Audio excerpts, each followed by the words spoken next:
So looking at energy flow, obviously energy is coming in from the sun. I drew this last night. Well, I didn't draw that. I drew the sun. I didn't draw the grass, no. I cut and paste that off it. No. I haven't time to be colouring that all in. I thought the sun was pretty nice, so yeah. I'm easily pleased. Right.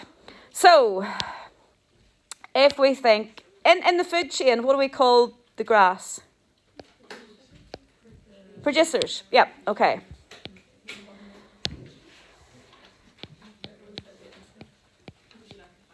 So the grass is a producer. Obviously, we've got a lot of energy coming down from the sun. Why does it not all get used for photosynthesis? Hi. Why does it not all get used for photosynthesis? What happens to some of it? Say that a bit louder.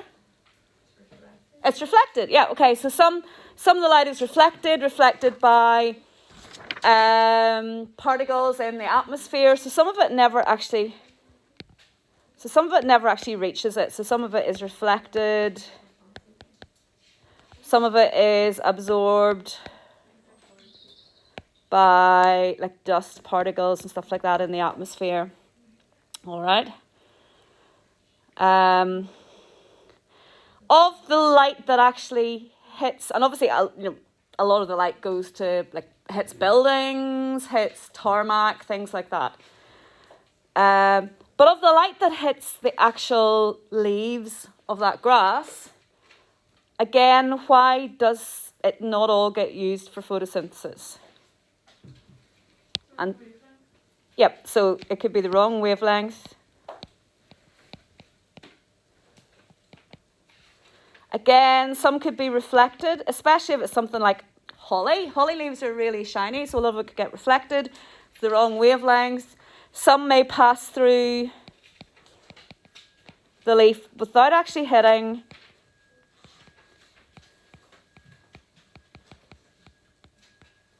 a chloroplast.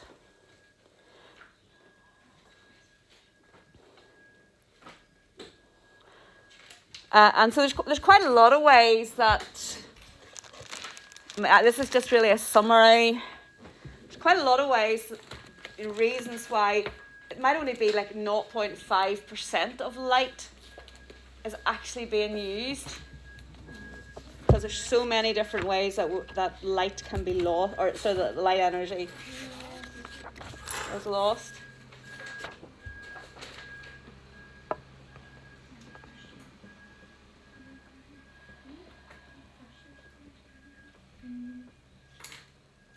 Okay, so if we think of the plant then, we've got light that is absorbed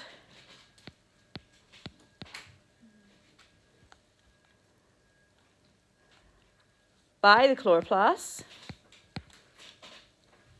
and then used by photosynthesis and made into glucose, starch. Basically, we can call those just organic compounds.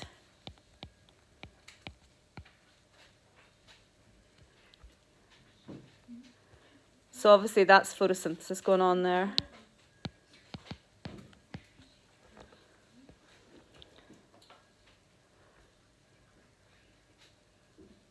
Now, what is the term we use for the amount of energy that's locked up in those organic compounds made by photosynthesis? The amount of energy. We're talking about energy flow, so we're going to be looking at numbers later on.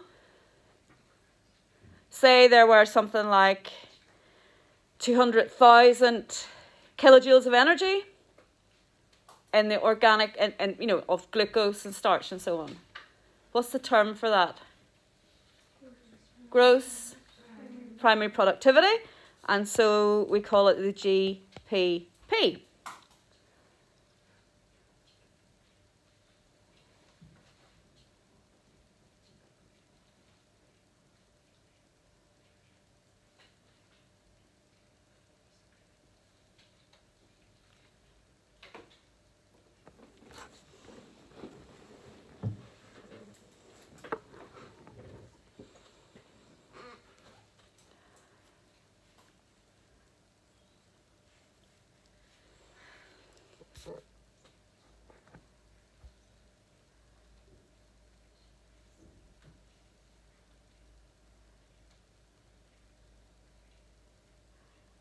Now, so all those sugars that are made, a lot will be converted into starch for storage. If you're thinking of like a potato plant, the leaves on the surface are making the glucose, it's converted into sucrose, it's sent down under the ground, and it's deposited in these, they're called tubers, called potatoes. And the more sunshine there is, the more starch there is converted down there, and the bigger the potatoes grow. And so they're putting, they're increasing in mass, and we call mass in a living organism biomass. And that means that energy that's coming from the sun and being locked up in the sugars and the starches is available for the next trophic level. Okay, so it can get, if you eat a potato, you're getting some of that gross primary productivity, some of that energy. But all of the energy that's locked up in these organic compounds isn't available for growth and making potatoes and things like that. Some of the energy has to be used. What's the process that needs the energy? Okay, so respiration, some of that glucose will be used in respiration. And when respiration happens, change the energy from one form to another, actually a lot of energy is lost as heat. So we've got organic compounds, that's our GPP in there, but we're saying that some is lost through process of respiration in the form of heat energy.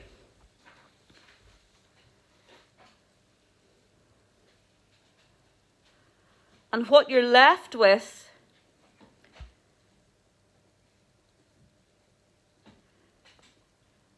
is called what? What do we call what's left over? It's not the gross primary productivity. Net primary productivity. So basically you're left with the net primary productivity, and that is basically the amount of energy that is available to the next trophic level.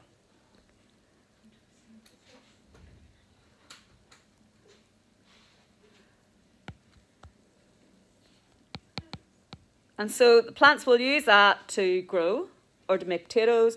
So an increase in biomass, and that's available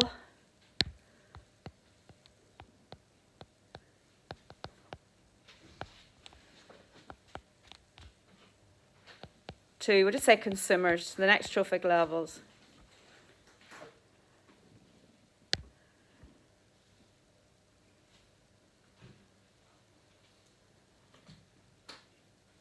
Now, so we can write an equation. We're saying that is the gross primary productivity.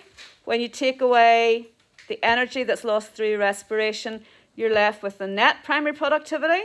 So we can write down GPP equals the net plus respiration.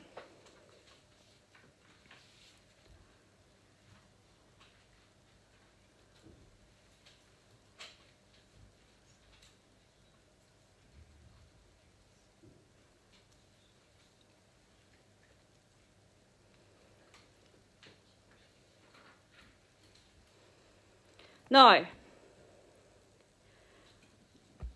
as I said, that's really inefficient. Okay, it's less than 1% of the sunlight actually gets locked up in compounds in the plant, enabling the plant to get bigger, grow. So it's really ineffective, or it's a really bad sort of rate of conversion there. So say you've got a cow then. I didn't draw this. All right, there you've got a cow, and that cow eats grass. So we've got, usually that they talk about consumption, all right? So that is the amount of energy that the cow eats. And they're usually figures over a year, okay? The units, they'll give you units if you had to do any calculations, they would give you information. So it might be kilojoules or kilojoules per year, or kilojoules per hectare per year.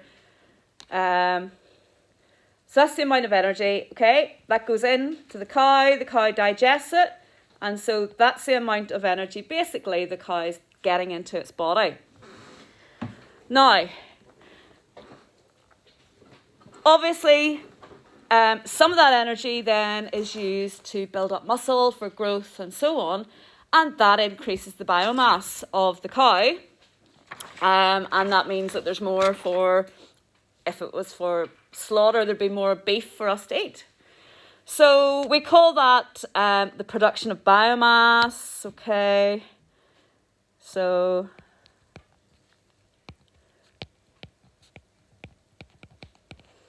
now in terms of these, don't worry about having to learn all of these terms off by heart, because it's the kind of questions you tend to get are where you've maybe calculations to do, or where they ask you questions, you know, why so much energy lost, or why do farmers keep cattle inside in the winter, things like that, all right? So there will be words there for you. So we're talking here production of biomass. Sometimes it's just called productivity.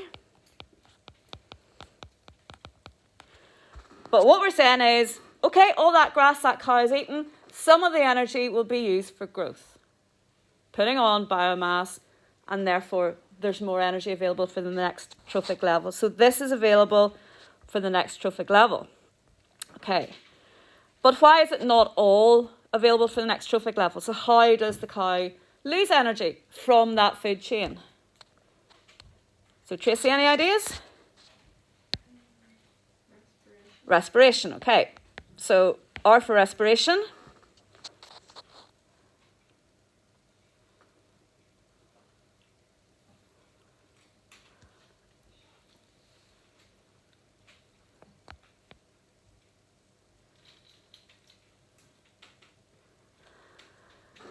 How else does it lose energy? Ellen, any ideas? Excretion. Yep, so we've got excretion.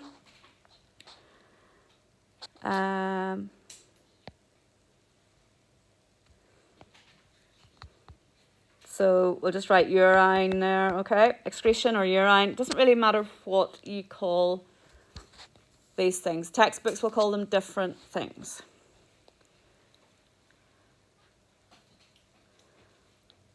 What other products, well not products, but what other way do cows lose energy? Not just urine. Feces, okay. So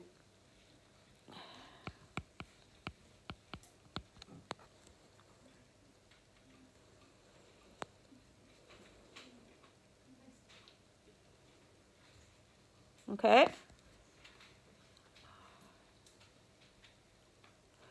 So what we're saying is this amount of energy goes in. We lose quite a bit of energy through respiration, lose energy through urine, through feces, and you're left with a small, you can see that the amount of energy that's left for productivity is only a fraction of what went into the cow. All right? So if you wanted to write an equation, what we're saying is that the amount of energy that's consumed must equal the sum of all of those things. Okay?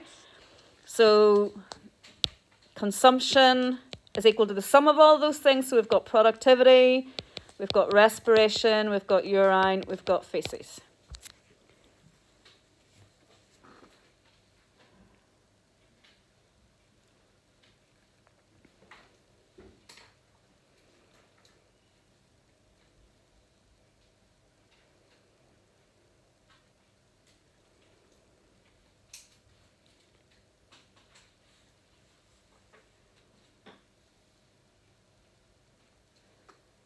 Now,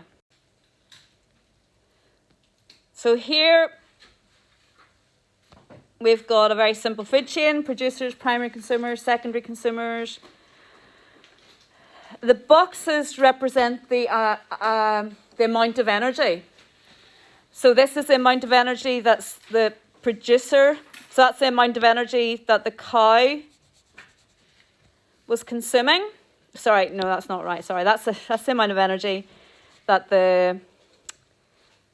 that's like the gross primary productivity there, that the grass actually used for photosynthesis. It lost some through respiration. Okay, now in theory, what was left over could have been passed on to the cow. But you have to remember that the cow doesn't actually usually eat all of the grass. Whenever cows eat grass, do they sort of chop it or do they uproot it? Grace, you're a farmer.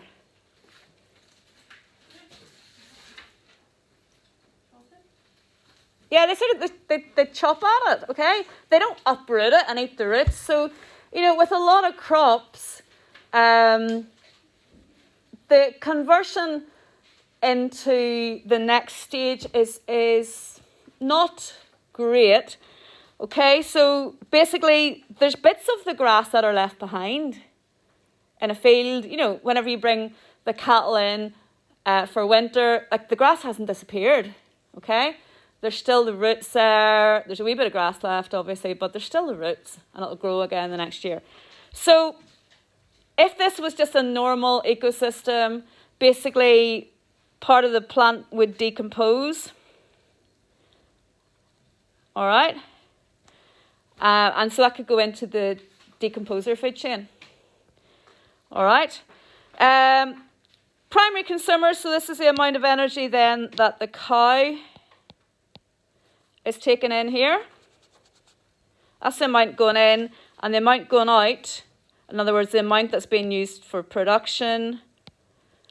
The amount that's used for production, again, we're losing a lot of energy through respiration, especially if it was, the cows are outside and they're moving around getting food, or if it was an animal that was very active. The more active it is, the more energy it's going to use up in respiration, produce heat energy. As we said, the cow doesn't eat all the grass. There'll be bits left behind. There will actually be, if you look at these boxes down here, this one here going to the decomposer food chain, you see urine and feces and dead, in other words, uneaten bits of the organism can go to the decomposer food chain. So there's a lot more feces, a lot more energy in feces from primary consumers than there would be from secondary consumers. Okay, the secondary consumers aren't getting the same amount of energy in, but proportionately, there's a lot more energy lost through feces. Why do you think that is? What do you know about grass in terms of digestion? Why is it hard to digest? Cellulose, yep. So the fact that the cows are eating grass, there's a lot of cellulose there. No mammals can produce cellulase. Cows depend on having bacteria in their gut that produce the enzyme. But it's what I'm saying is that there's a lot of the feces will have a lot of energy in it because grass is difficult to digest and get the energy out of it.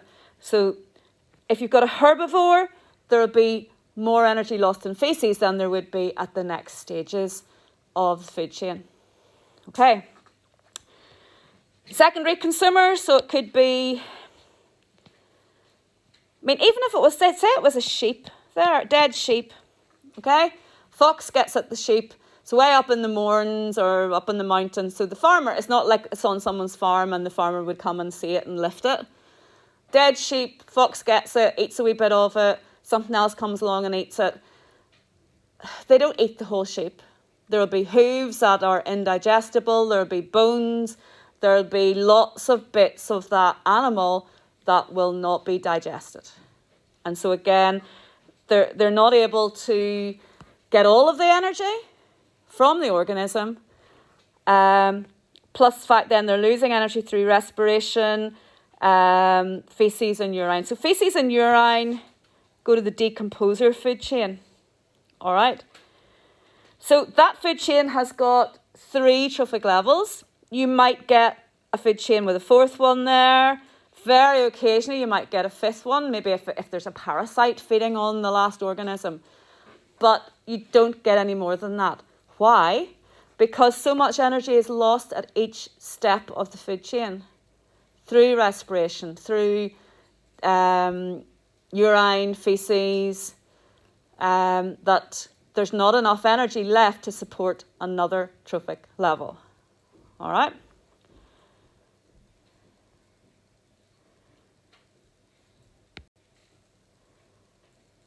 Now, that's a handout. I'm pretty sure you got that, didn't you, at the time? Yeah. There's bits on that handout that you don't need to know. I mean, there's kind of like all these headings, energy budget of a primary consumer with solar energy. You can put a line through that. You don't need to know that for A level. And there's lots of good information that you can read on that, all right? But anyway.